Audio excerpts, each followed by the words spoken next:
Mateus 13, dos versos 10 ao 17.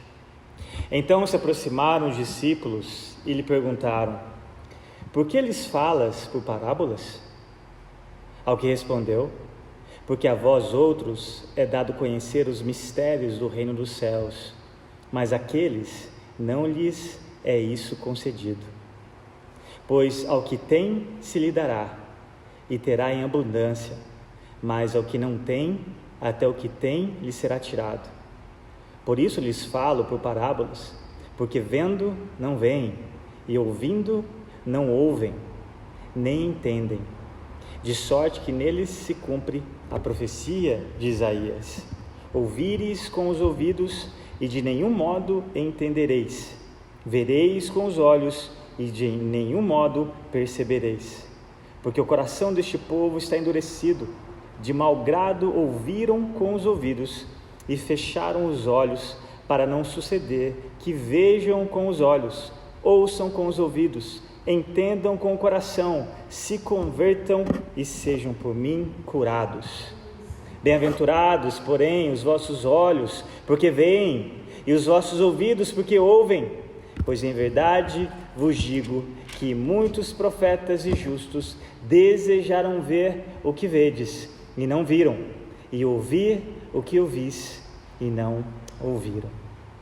Amém. Até aí.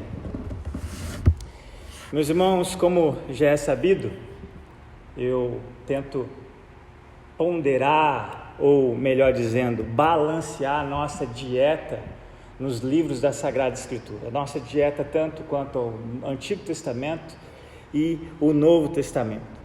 Hoje à noite, depois de nós termos encerrados o último livro no Antigo Testamento, que foi o livro de Esther, hoje à noite, embora nós não vamos sermos específicos quanto a um livro do Novo Testamento, mas especificamente em Jesus e quanto ao seu ensino. Interessante a Grazi, na liturgia de abertura aqui, mencionar esse versículo de Mateus 11, 28, quanto aprendei-vos de mim, e nós vamos começar uma série de sermões expositivos quanto a Jesus, especificamente na maneira pela qual ele usava os seus ensinos no que diz respeito às parábolas.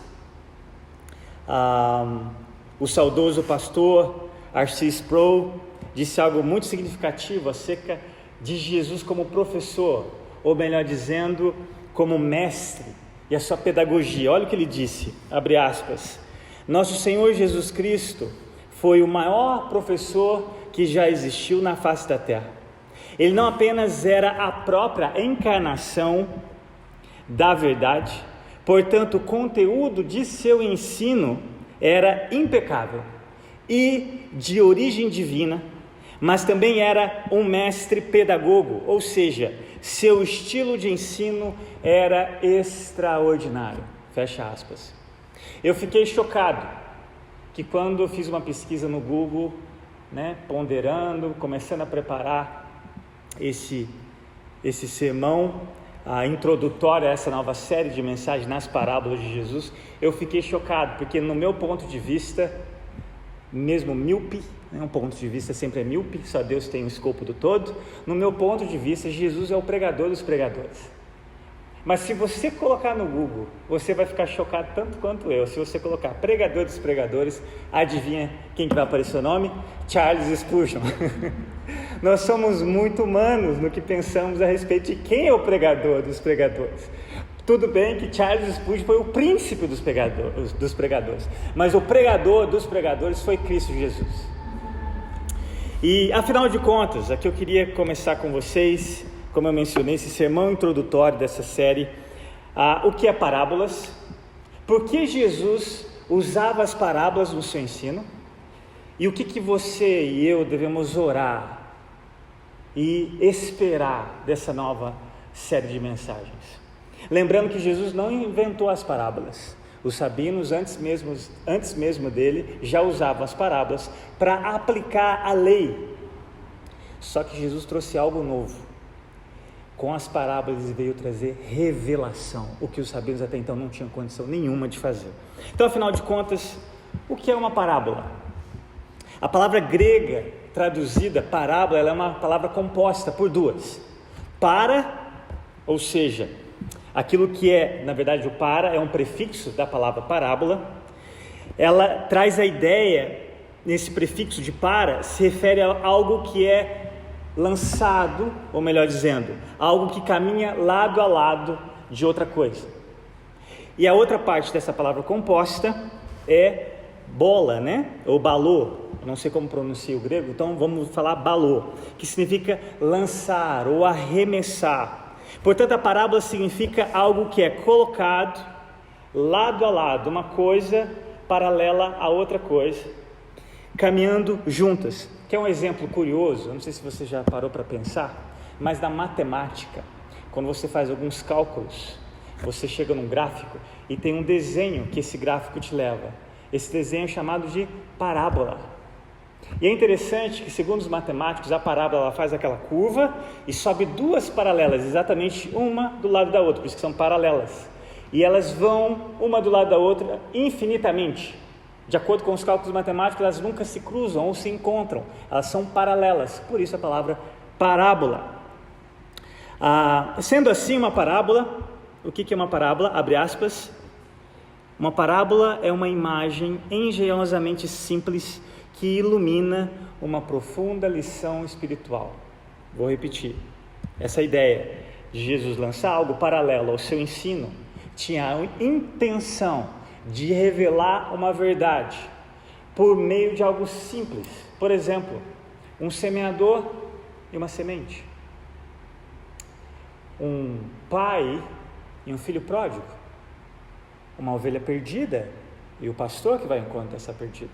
Uma mulher pobre que perde uma moeda. Percebam, elementos simples do cotidiano que Jesus utilizava, mas sem dúvidas ele trazia uma revelação paralela ao seu ensino. E a propósito, essa revelação era dele mesmo e do seu reino.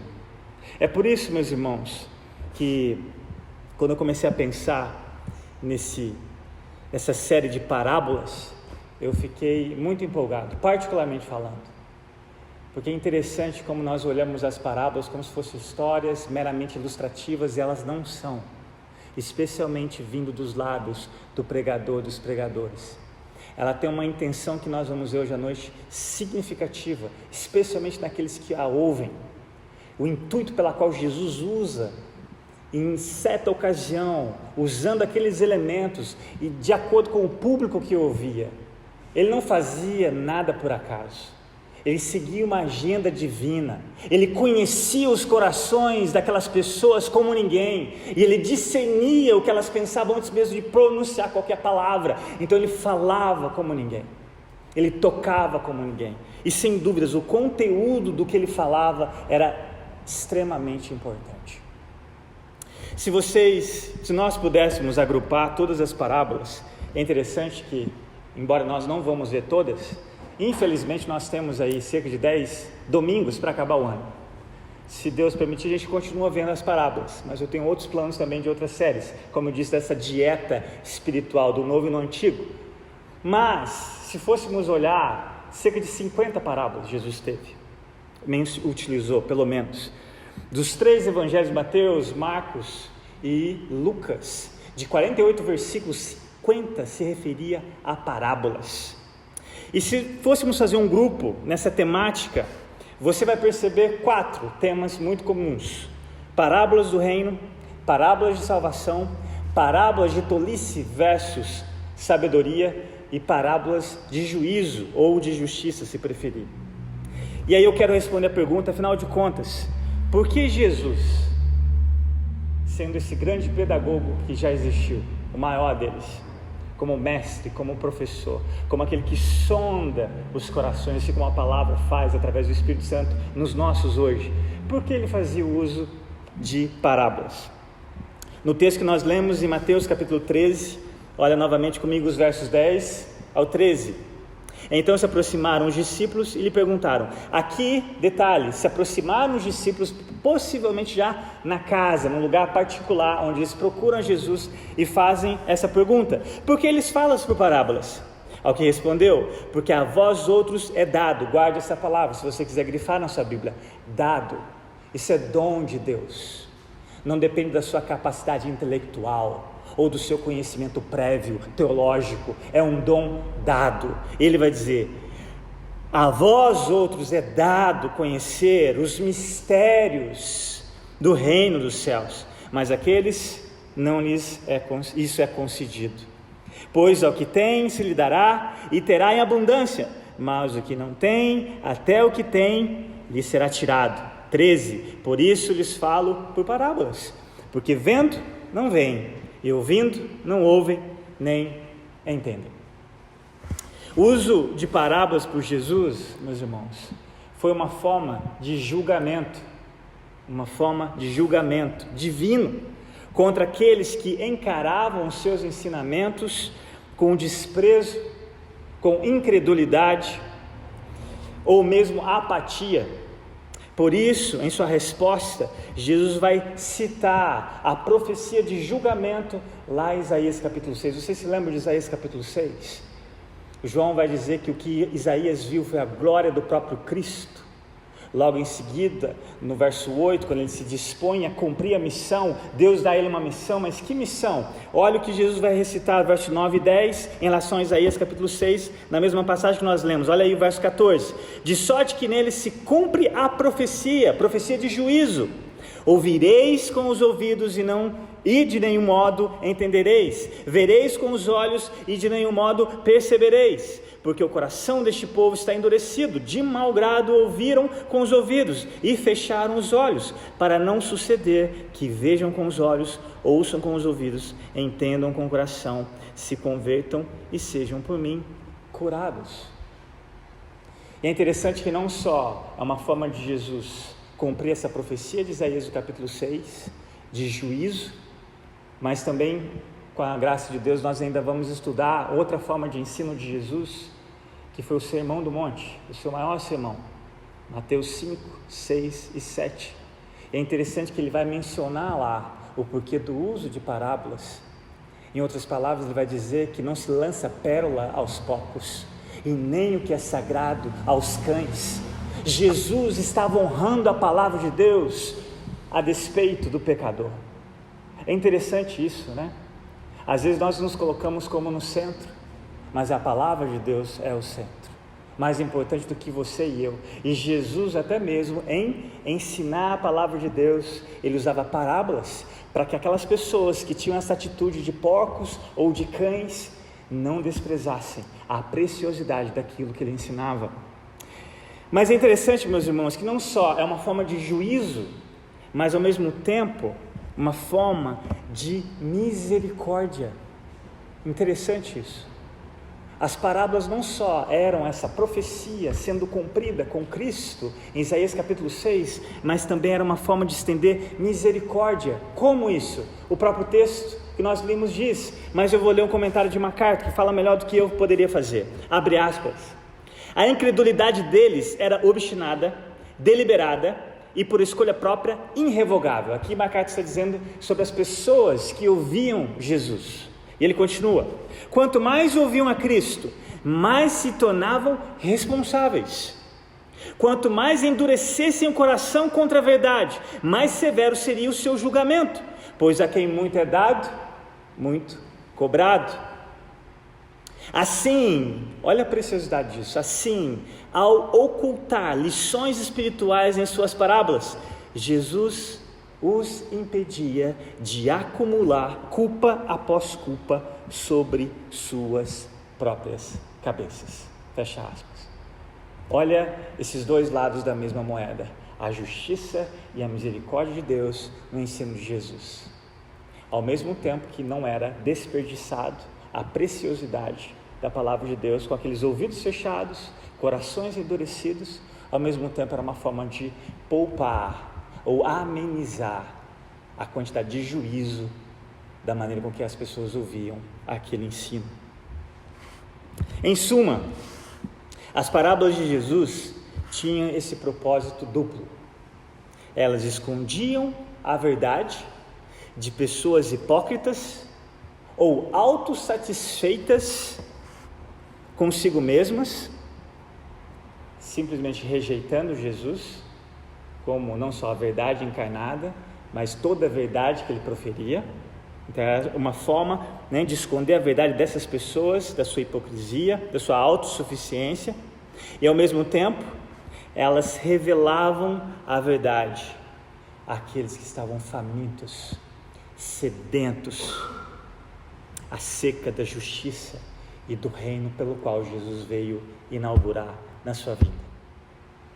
A minha primeira pergunta para você essa noite é: em que grupo você se encontra desses dois propósitos pelo qual a parábola foi utilizada por Jesus? O primeiro grupo ou o segundo grupo? E Jesus, ele faz uma oração que sempre me instiga curiosidade. Quando os discípulos voltam daquela primeira missão que ele deu aos 72, duplas de 2, e aí eles curaram cegos, curaram surdos, curaram paralíticos, expulsaram demônios, e eles voltam, né, com um ministério de sucesso. E aí eles chegam para Jesus e falam: Jesus, nós fizemos isso, fizemos aquilo, humanamente falando, colocando os olhos nos resultados. E Jesus diz algo que me instiga muita alegria e a curiosidade. Ele vai dizer: não coloquem a alegria de vocês no sucesso. Embora o sucesso que eles tinham feito era na autoridade de Jesus que eles representavam, mas ele fala que a alegria de vocês esteja em que os seus nomes estejam escritos no céu.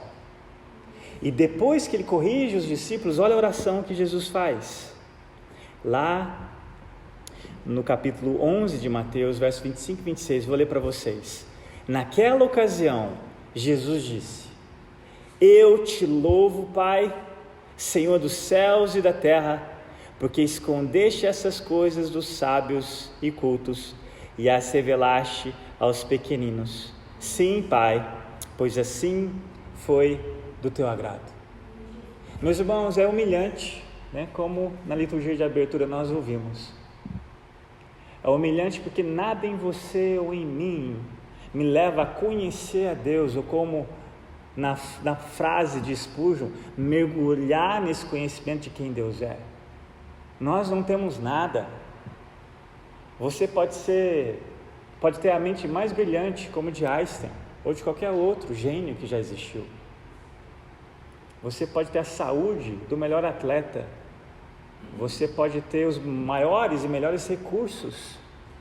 Conhecimento de Deus é um dom, é uma dádiva. E Deus escolhe os improváveis. Deus escolhe aqueles que não são para fazer o que são, e aqueles que não são para humilhar, para que Deus receba a glória. E aqui Jesus, ele agradece ao Pai, porque essa é a vontade do Pai, revelar os mistérios do reino para os mais improváveis, até mesmo para os iletrados. Se você olhar para os discípulos, ninguém tinha mestrado ou doutorado, não era necessário. Hoje pela manhã na minha devocional eu me lembro quando Jesus olha, né, faz aquele sermão duro, que ele é o pão que desceu do céu. Se você não come da carne dele, não bebe do seu sangue, você não tem parte com ele. E as pessoas pensando em canibalismo, né, até hoje, religiosamente falando, as pessoas ainda acreditam que o pão se torna carne e o vinho se torna sangue de Jesus. E aí, aquele sermão duro, o pessoal abandonou Jesus. E Jesus olha para os 12 e faz algo que me surpreende. Vocês também não vão? Quem faz um negócio desse, né? Qual seguidor, ou quem é seguido faz um negócio dele? Só Jesus poderia fazer isso. Vocês também não vão? E aí Pedro de novo, pela graça, pela mediação do Espírito Santo, olha para Jesus e não fala um lugar. Ele não fala para onde iremos, ele fala para Jesus: para quem iremos? Pedro, pela graça de Deus, foi iluminado pelo Espírito Santo quando ele olhou para Jesus. Na segunda vez, na primeira quando ele declarou quem Cristo era, na segunda vez ele fala: para quem iremos? Só tu tens palavras de vida eterna. Só o Senhor pode satisfazer a fome que nós temos. Só o Senhor pode nos dar propósito nessa vida, que muitas das vezes é sem sentido, parece que é só dor, só sofrimento. Só o Senhor é a razão pela qual existimos. Para quem iremos? Para quem iremos? E caminhando para a conclusão, qual é a minha oração acerca dessa série, meus irmãos, de sermões expositivos nas parábolas de Jesus para as nossas vidas? Qual que é a minha oração? Qual que é o meu desejo? É sermos e nos tornarmos os bem-aventurados do versículo 16. Olha comigo aí na sua Bíblia, o verso 16 de Mateus 13. Bem-aventurados, porém, os vossos olhos, porque veem, e os vossos ouvidos, porque ouvem. Eu chamo a sua atenção para uma observação muito sutil aqui. Jesus não está falando que aqueles homens eram bem-aventurados porque eles o viram, como você e eu nunca vimos Jesus. E eu não estou falando dos quadros que pintaram a respeito dele. Esquece esses quadros. Se fosse importante a aparência de Jesus, nós teríamos registrado. Mas você não vai encontrar nenhum registro acerca da aparência dele. Jesus não está falando disso para aqueles homens. Tanto é que, se você for ver, enquanto depois dos 40 dias ele não mandasse o Espírito Santo, nem mesmo a ressurreição dele para os seus discípulos fazia sentido. Tanto é que Tomé só creu depois que tocou em Jesus, depois que ele teve que ver as marcas de Jesus. Não é isso. O privilégio pelo qual ele está dizendo aqui, essa bem-aventurados, mais do que felizes, esse privilégio que ele está dizendo, não é algo que só os discípulos tiveram, mas que você e eu, hoje, em pleno século 21, também podemos ter.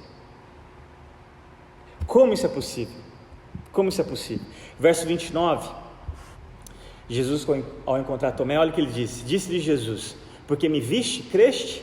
Olha o que Jesus vai falar a respeito de você e eu hoje. Olha o que ele fala para Tomé naquele dia: bem-aventurados os que não viram e creram.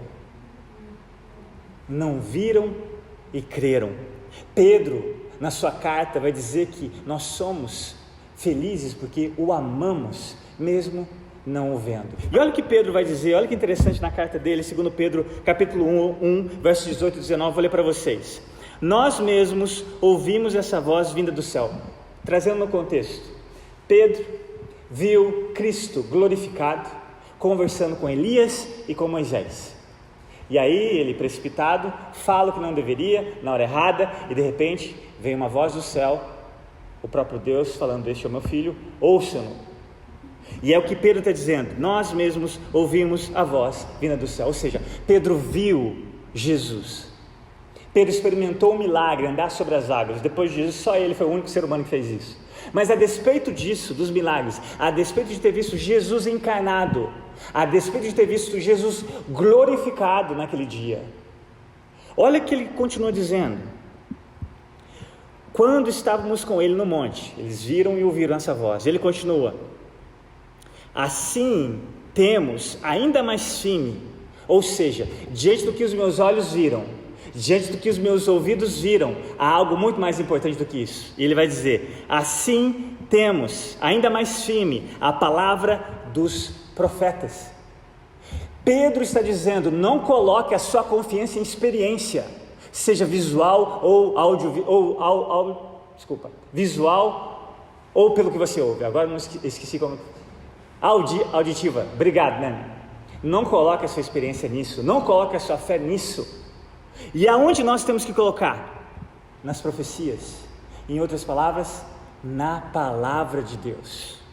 E ele continua: assim temos ainda mais firme a palavra dos profetas, e vocês farão bem.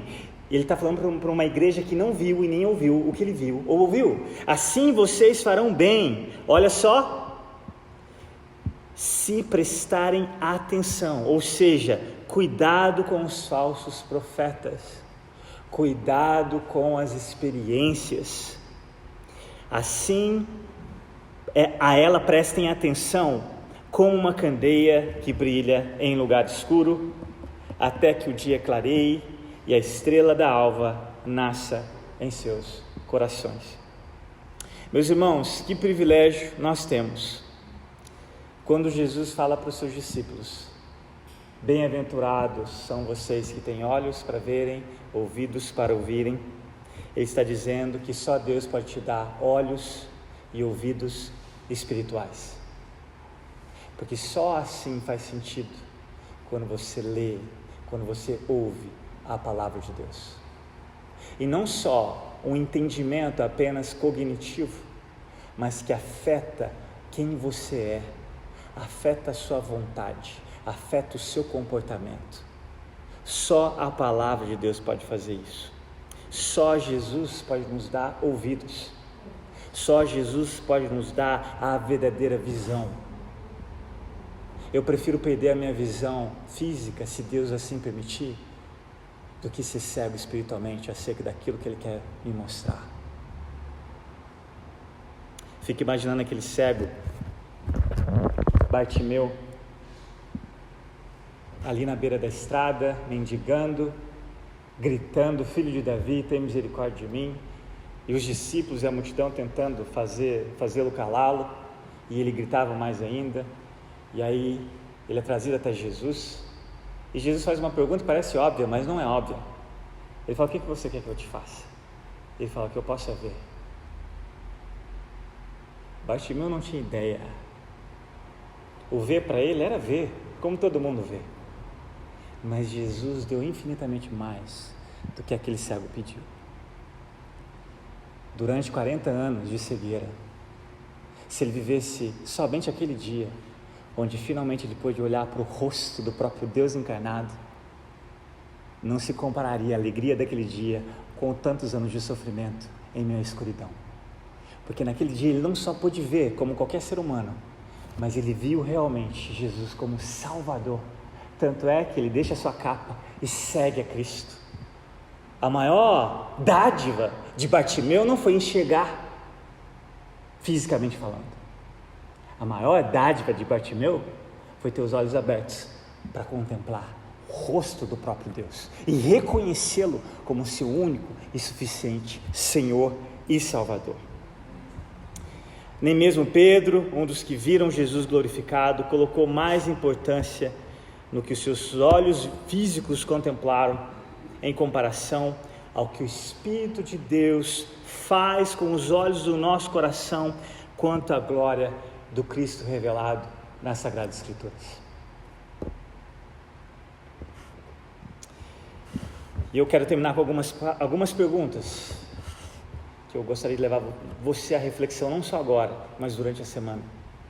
Você considera as Escrituras como um livro antigo e morto, ou como a palavra de Deus que é viva e eficaz, especialmente para abrir os nossos olhos, para contemplarmos a beleza do Rei e a realidade do seu reino no nosso cotidiano? Não precisa responder essa pergunta, mas qual foi a última vez que você, numa devocional, leu a palavra de Deus e o Espírito Santo te tocou de tal forma que te levou às lágrimas? Qual foi a última vez? Você tem desejado mais a palavra de Deus à medida que o tempo tem passado? Você conhece pessoalmente o pai dos órfãos e dos pródigos? Você já se viu como uma ovelha perdida e surpreendentemente encontrada pelo bom pastor? Que tipo de solo é o seu coração, onde a semente da palavra de Deus constantemente tem sido colocada? Você tem frutificado proporcionalmente a isso? Você está disposto a considerar tudo neste mundo como perda, se você pudesse vender tudo para comprar uma joia de precioso valor? As parábolas cooperam para esse efeito, meus irmãos. As parábolas cooperam para esse efeito. Qual é o efeito? Você não só ler as palavras desse livro santo, mas esse livro lê você. Uma coisa é você responder: eu leio a Bíblia. A outra é se a Bíblia te lê.